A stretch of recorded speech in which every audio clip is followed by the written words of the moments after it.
Keinformasi lain dalam penugasan kapal patroli Bea Cukai bisa berpatroli hingga berminggu-minggu. Tentu bukan pekerjaan mudah, apalagi biasanya para penyelundup bergerak di malam hari. Koresponden CNN Indonesia Iwan Hermawan turut serta dalam patroli penangkapan kapal penyelundup di Selat Malaka. Kantor khusus Bea Cukai wilayah Tanjung Balai Karimun memiliki 42 kapal patroli. Jumlah ini merupakan yang terbesar dibanding kantor wilayah lainnya di Indonesia. Hal ini sangat wajar mengingat maraknya penyelundupan yang terjadi di wilayah ini. Berbagai macam kapal patroli siaga di dermaga kantor Bea Cukai. Mulai dari speedboat hingga kapal patroli besar berukuran 60 meter.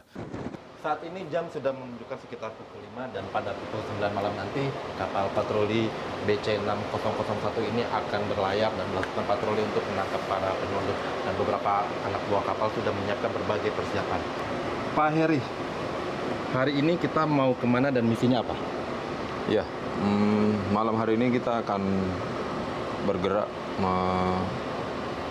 untuk mengawasi wilayah di perairan Kuala Asahan, di mana daerah ini disinyalir selalu terjadi penyelundupan balpres dan bawang merah juga ada, dan terkait juga jalur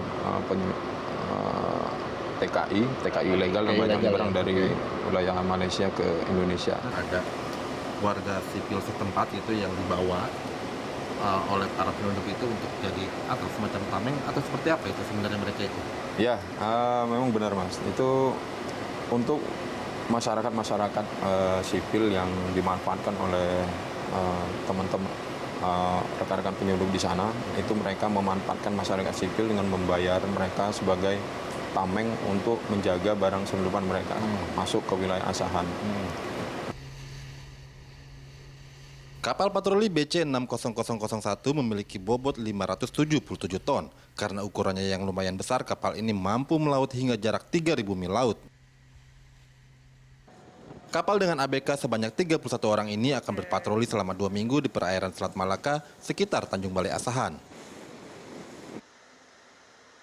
Kerja para ABK di kapal ini sedikit terbantu dengan radar canggih yang terpasang. Selain mampu melihat kapal-kapal pada jarak puluhan kilometer, radar juga bisa memantau arah pergerakan kapal di sekitarnya.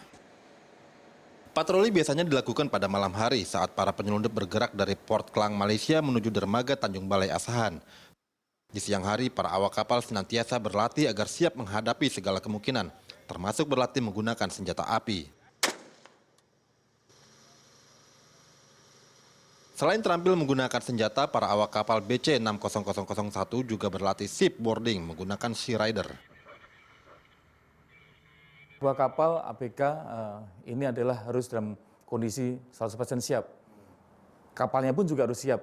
Jadi Satgas Patla itu ada kesiapan dari SDM-nya juga, dari kapalnya maupun dari internal pegawainya juga. Selat Malaka merupakan perairan yang ramai oleh aktivitas kapal dagang dan nelayan. Mata para ABK tidak boleh lengah sedikit pun. Setiap kapal yang mencurigakan tak luput dari pemeriksaan.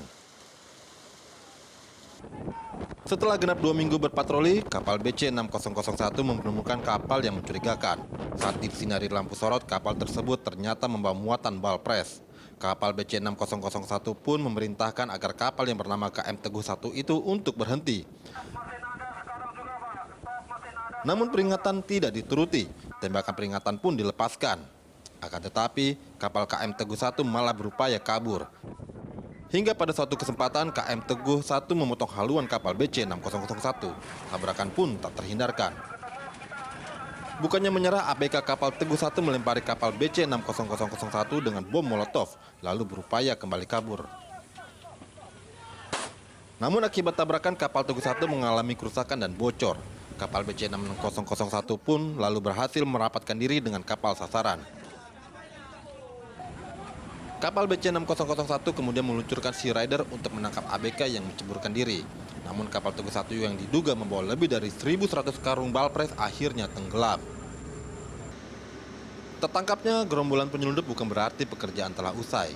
Kapal-kapal patroli Bea Cukai senantiasa terus mengawasi perairan Nusantara demi menyelamatkan kekayaan negara. Iwan Hermawan, Selat Malaka.